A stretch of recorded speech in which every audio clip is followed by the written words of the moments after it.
Wow, ang daming Twix. Sa tingin mo marami na yan? Sinuwerte kayo. Isa lang nakuha ko. Hoy! Ingat sa mga pambalot na yan. Huwag mo akong sigawan. Bingo! Ano, gustong-gusto mo ito? Chainsaw time. Tulong. Sige na, huwag kang sumigaw. Hindi para sa'yo ito. Para ito sa tsokolate ko. Eksaktong 2 piraso ng tsokolate. Nakalimutan kong 2 ang laman ng isang Twix. Paano mo makakalimutan? Dumiretso sa atin lahat ng tsokolate. Pasensya na. Sa halip na sigawan mo ako, dapat masaya ka para sa akin. Isa lang naman ang Twix na kinuha ko at ang dami-dami mo pa. Inubos mo na lahat ng sayo. Oras na para simulan ko ang akin. Una, kailangan kong itapon ng mga pambalot.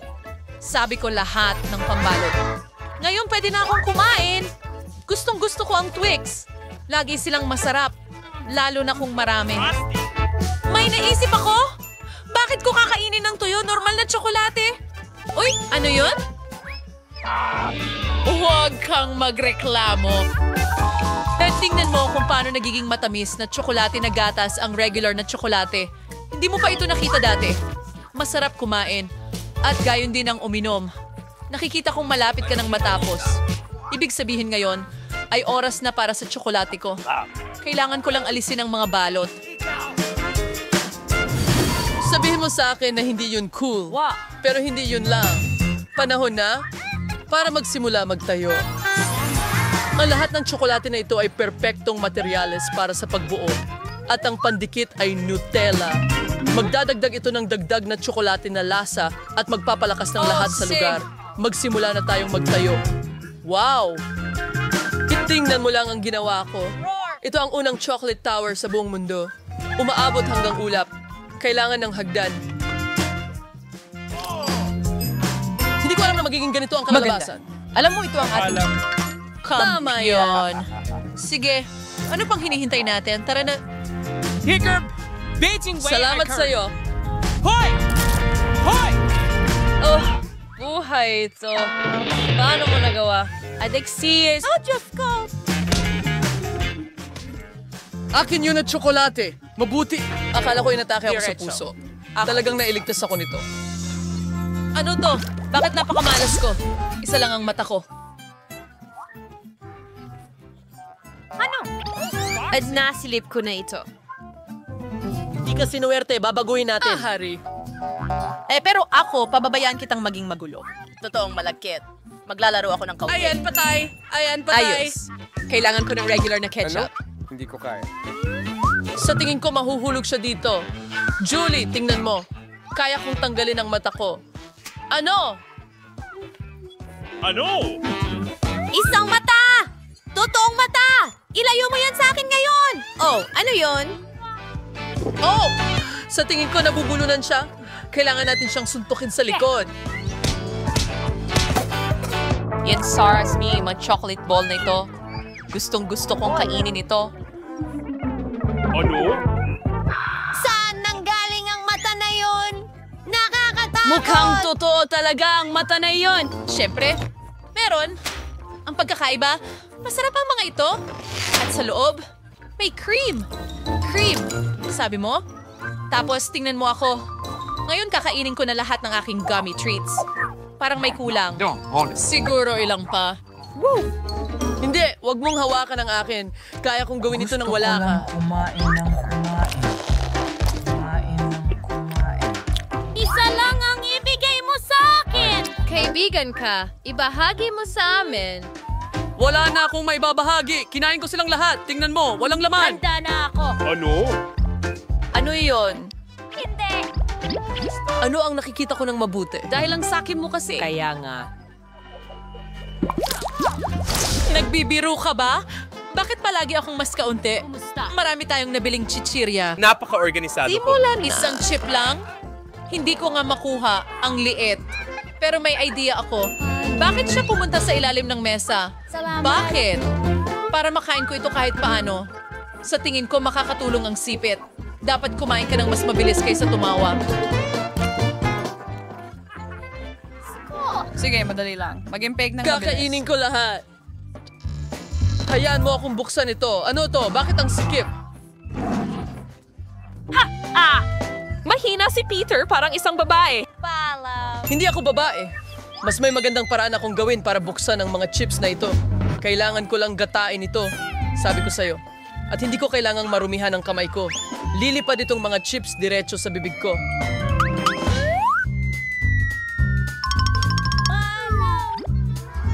Ang sarap. Wow!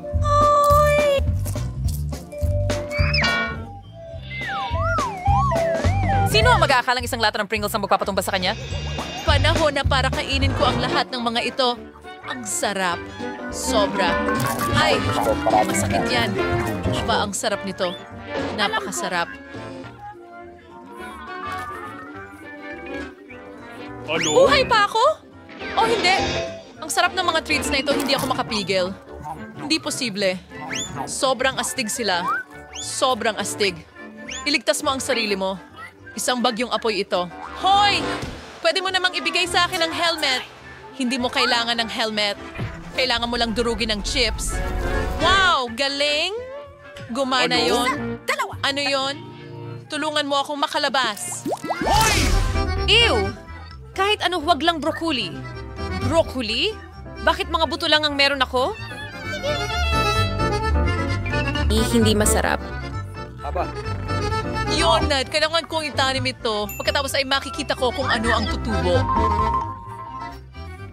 Ano? Tama na ang paghuhukay. Tumigil. Ang laman ng lupa ay lumilipad sa atin. Napuno ng lupa ang mga bibig natin. Huwag kang magalit. Naghuhukay lang ako ng butas para sa aking halaman. At habang lumalaki ito, kainin mo ang iyong broccoli. Tara na! Ngayon naman, ako ang kakain. Ang problema ay ayoko ng broccoli. Basta ang pangit ng lasa. Parang hinahaplos mo ang pusa gamit ang bibig mo. Ay, talagang ayaw ko ng broccoli. Wala akong nakakain na mas malala pa. Kailangan kong uminom ngayon? Ay! Tubig! Ibigay mo dito. Tingnan mo! Tingnan mo! Tumutubo ito! Tumulong ang cola mo na tubuan ang halaman ko. Nakatulong? Ngayon kailangan mong kainin yan. At hindi iyan harina kundi broccoli. Pero inalagaan ko ito ng napakatagal. Sana masarap ito. Hindi, halatang ako ay talagang hindi magaling na hardinero. Pakiusap mo ang broccoli na ito ay nakakain. Hindi ko ito makain. Ang mukha mo ay puno ng dumi. Tama na ang Sa tingin ko, tawa. Si Julia na ang turn. Ako? Pero ang laki niyan! Eksakto! Ideya! May lumilipad na barko sa langit. Napaka-inosente. Habang tumitingin sila, itatapon ko lang ang basurang ito. Wow! Akala mo maloloko mo kami? Buti na lang may espesyal akong mangkok. Hi. Nakakadiri. Tingnan mo, kinain ko na lahat. Sobrang sama. Mas lalala. Presayo. Tingnan mo. Nahuli ko lahat ng itinapon Ayaw mo. kong kainin ito. Magpasalamat ka sa akin. Tumulong din ako. Para sa... Ang galing Pero gusto ko pa ng higit. Si Julia ang nakakuha ng pinakakaunti ulit. Ang pinakakaunti. Isa lang ang candy ko. Pero masyado kang nagiging masaya agad. Alam ko na kung paano ko ito mapapalaki. Kailangan ko lang ng regular na iPhone. Kailangan ko na lang mag-zoom in sa candy. Wow. Astig. Ngayon mas malaki ito at malamang mas masarap. Oo, kahanga-hanga lang talaga. Ang sarap. Nagulat ako. Peter, ngayon ikaw na. Ikinalulugod ko. Tingnan mo, ako ay... Saluhin ang lahat ng candy na ito sa bibig ko. Nakita mo na ba ito? Nagulo ako ng kaunti. Kaunti lang? Wala tayong nahuli. Kahit ano pa, nakalimutan ka na namin. Ako na ang susunod. Kung pwede bang kumuha ng isang candy? Hindi pwede. Siyempre hindi. Akin ito.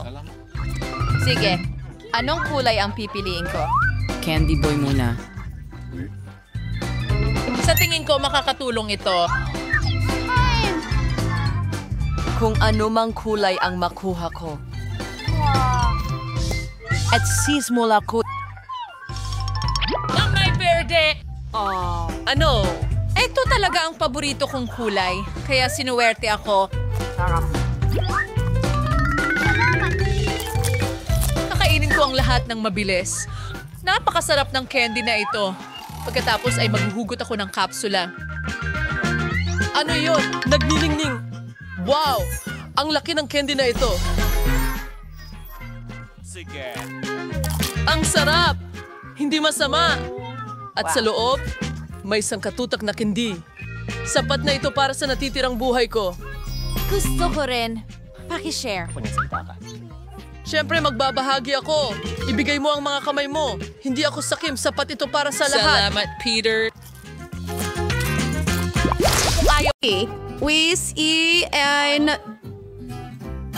Hindi at Siranong. Gawin ni Lola ang lahat para sa'yo. Madali lang. Wow, Lola. Kailan ka nagkaroon ng oras para masahin na ang masa? Dumarating ang karanasan sa mga taong matagal nang nagpa-practice. Mayroon akong espesyal na mold para putulin sila mula sa masa. At para sa pagprito, maglalagay ako ng mas maraming langis para lumabas na makatas sa loob at malutong sa labas ang donut. Iniisip ko kung magagawa ko rin ito. Ano ba ang komplikado dito? Kumuha ka ng hulmahan at gupitin ang masa. Naku, Iyon lang. anak, mag-iingat ka. Natatakot ang lola mo. Kailangan mo bang kunin ang langis, tama? At tandaan na kailangan kong magbuhos pa. Dahil marami na akong nabuhos, kailangan nating buksan ang apoy. Gagawa ako ng mahusay na donuts. Tara na! Oh, anong nangyayari? Oh, tulungan niyo ako! Grabe ang usok! Ang kusinang ito ay hindi lugar. Halos dose na ako at kaya kong hawakan ang usok. Heto, kunin mo. Ayan na. Oh, kailangan kong patayin ito. Sa tingin ko ayos lang ito, pero kung ano ang nangyari sa mga donut ko, hindi ito maganda. Kailangan nating itapon ang mga ito. Oh, ano ang komplikado dito? Hindi ko maintindihan. Ihanda mo na ang lahat. Masarap ang donuts, Robbie. At bilang palaman, magdadagdag ako ng sarsa ng strawberry at ngayon kailangan nating isawsaw ang donut sa icing. Naghanda na ako nito ng maaga at ngayon ang huling mga detalye. Lumabas itong maayos. Hindi magagawa ni Lola na kasing ganda, pero sino ang nagsabi na hindi magtatagumpay si Lola? Alam ko ang sikreto ng masarap na donut. Asukal na pulbos ito. Ano ang gagawin ko? At wala nang ibang produkto maliban sa keso na ito? Mukhang may magandang ideya ako. Ang keso ay parang hibla rin katulad ng masa, kaya gagawa ako ng cheese donuts mula rito. Ayan na, magdagdag ako ng konting dinurog na chips, kuha na ng chips. Ha! Anong nangyayari? Lintik pa ito? Hindi! Apo mo lang ang nagloloko. Kumalma ka! Hindi ako nagloloko. Nagluluto ako para sa Baby Gloria. Kaya, pwede ko nang iikot ang donut dito. Mukhang maganda ito, pero parang may kulang. Alam ko na! Para maging mas masarap ang donut, kailangan mo itong iprito ng maayos. At mas mabuti na doon mismo sa kalan ng walang kawali dahil mas masaya iyon. Jane, hanggang saan mo kayang magpakasasa? Aling putahe kaya ang mananalo sa unang round? Siguro ang homemade donuts mula kay Lola? Or donuts at frosting mula sa chef? O marahil ang cheese tray mula kay Ate Jane? Namamangha ang mga mata ko. Ang gandang mga kulay rosas na donut. Oh, masarap. May paborito kong palaman na strawberry. Mukha silang normal. At ang lasa? Regular din. Hindi ako na-impress. Wow! Ang kakaibang donut. Kailangan natin subukan ito. Ang keso na ito, humahaba at natutunaw sa iyong bibig. Napakaganda, pero alin ang dapat kong piliin? Sige, pag-isipan natin. Okay, strawberry donuts. Kumuha ka ng Gawin mo isa. yun. At ngayon, gusto kong kumain ng salad. Gusto mo ng salad? Caesar salad ito, ang pinakasikat na salad. Kaya kong gawin yan. Ngayon, hihiwain ko ang lahat sa maliliit na piraso. Oh, nako. Tumigil ka sa paggasta ng ganyan, iha. Sa kusina, kailangan maging maingat, lalo na kapag may hawak na kutsilyo. Kailangan maingat na hiwain ang mga gulay at maayos na ayusin. At ang manok? Masarap na manok. Kailangan natin itong idagdag sa mga gulay. Hindi ko sasabihin yan. Ngayon, ipapakita ko sa'yo kung paano gumawa ng magandang self-serving. At para dito, ilalagay ko ang isang bungkos ng gulay sa blender. Ngayon, magdadagdag ako ng kaunting tubig at haluin natin ito. Green porridge? Hindi ito porridge, Jane. Ito ay Thai cuisine. Ang nagresultang halo ay dapat agad palamigin para maging jelly at ilagay ito sa plato. Gawin natin. Wow, nakaka-interest yan. Oo, ma'am. Pero ngayon, pwede mo nang idagdag ang mga gulay sa ulam at hiwain ng breast fillet. Pero hindi lang iyon. Isang maliit na bote ng langis. Kasi, ang kagandahan ay nasa mga detalye. Oh, sino ang sumisira sa ulam ko? Sirain ang isang ulam gamit... Sinabi mo? Tama, Jane? Lola, pero paano naman ako? Wala akong oras para hiwain ng mga gulay. Jane, nanggugulo ka na naman. Katakutan? Para itong bundok ng mga tira-tira. Para itong punto ng digital na Hindi pagkamatay. sila nananalo. Kailangan nating makaisip ng paraan. Gagawa ko ng salad, Gloria. At hindi mo kailangan maggupit ng kahit ano. Sapat na ang pagdurog nito sa maliliit na piraso. At jelly ice at marshmallows. Gusto kong magdagdag ng mas maraming marshmallows. Yun na. Oh, ang gaganda at ang sarap ng mga putahe na nagawa ng ating mga kalahok. Pero magugustuhan kaya ito ni Gloria? Malalaman natin ngayon. At sisimulan ko sa... itong berdeng jelly na ito. Nakakatawa. Susubukan ko ito. Anong gulo? Hindi, ayaw ko itong salad. At itong salad ay mukhang normal. Simpleng salad, simpleng lasa. Walang espesyal. Okay, magpatuloy na tayo. Wow, ang galing! Isang marmalade gum jelly salad ito. Ang sarap. Talagang gusto ko ito? Pinipili ko ito bilang panalo. Oo, gusto ko ito. Yehey! Alam ko na. Gloria, Bigyan mo ako ng high halika na. five. Halimbawa, Gusto kong kumain ng pritong itlog. Kahit ang kapatid mong babae ay kaya itong Ilagay gawin. ang mantikilya at painitin ang kawali. Lola, bigyan mo rin ako? Magiging boring ito? Bakit konti lang ang lumalabas na langis? Yayanigin ko ang bote? Hindi, sa tingin ko nabasag ko ito. Oh, Jane. Wag! Sige, Lola, pwede nang magsimula sa pagluluto. Magbabasag ako ng 2 itlog ng ganito at babasagin ko na. Sige. Oh, ano ang... Ay, ang gulo ko talaga. Wala nang nagluluto ng itlog ng ganito. Ganito ang gagawin ko. Una, iinitin ko ang cream. Magdadagdag ako ng balat ng kahel, isang sikretong sangkap para dito. Sa tulong nito, magiging katulad ng mga nasa pinakamahusay na mga restaurant ng putahe. At ngayon, hihiwain ko ang mga peaches at ilalagay ang espesyal na sangkap ng molecular cuisine sa kanila. Panahon na para lumikha ng ilang mahikang pangkusina at magprito ng molecular na itlog. Ibuhos natin ito sa kawali.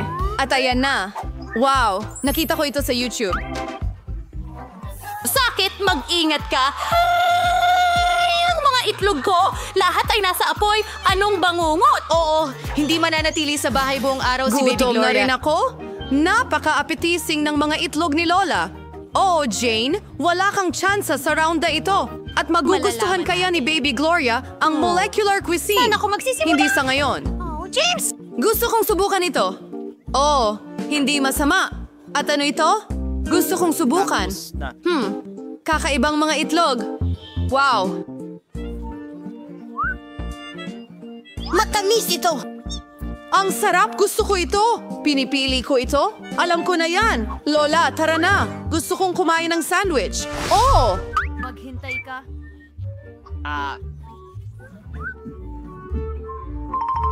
Siyempre, mahal. Ikinalulugod kong magluto. Isang sandwich ay madali. Lagi akong kumakain ng toast na may Nutella. Pero sa pagkakataong ito, gagawa ako ng mas maganda. Magdadagdag ako ng higit pang toppings. Ang paborito kong marshmallows, strawberry chocolate bars, at sweet and sour marmalade tongues. Pagkasarap ng kinalabasan. Pero parang may kulang pa sa sandwich na ito. Oo, matamis na gel at maasim na fizzy na candy.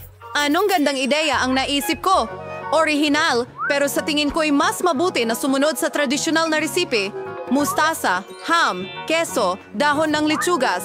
Pagsamahin ang lahat at ngayon ay maaari mo nang iprito ang sandwich hanggang maging malutong ang magkabilang panig. Di, Lola. Iprito muna ng malalim. Pagkatapos ay idagdag ang halaman. Hindi dapat mahirap isipin kung Ayos gaano siya. nagugutom ang...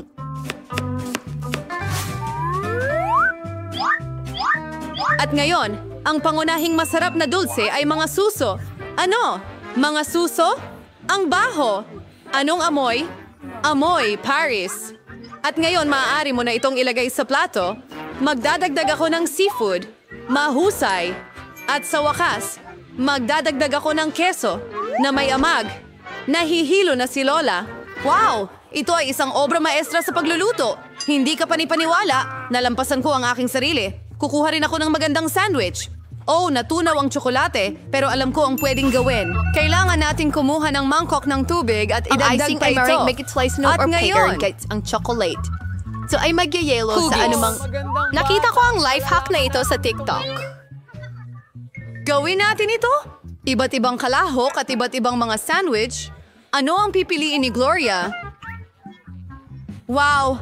Anong cute na maliit na busina? Anong klaseng sandwich ito? Nako! Ang sama ng lasa! Ay mga pako ito! Sino ang nag-isip na ilagay iyon? Apakaganda ng sandwich na ito! Isang kahangahangang pusong tsokolate. Ang sarap! Gusto ko ang matamis na sandwich. Mukhang ordinaryo lang itong sandwich. Subukan natin. Oh, ang sarap! Mas maganda ito kaysa sa lahat. Pinipili ko ito bilang panalo. Oh, si Lola ang nagluto nito.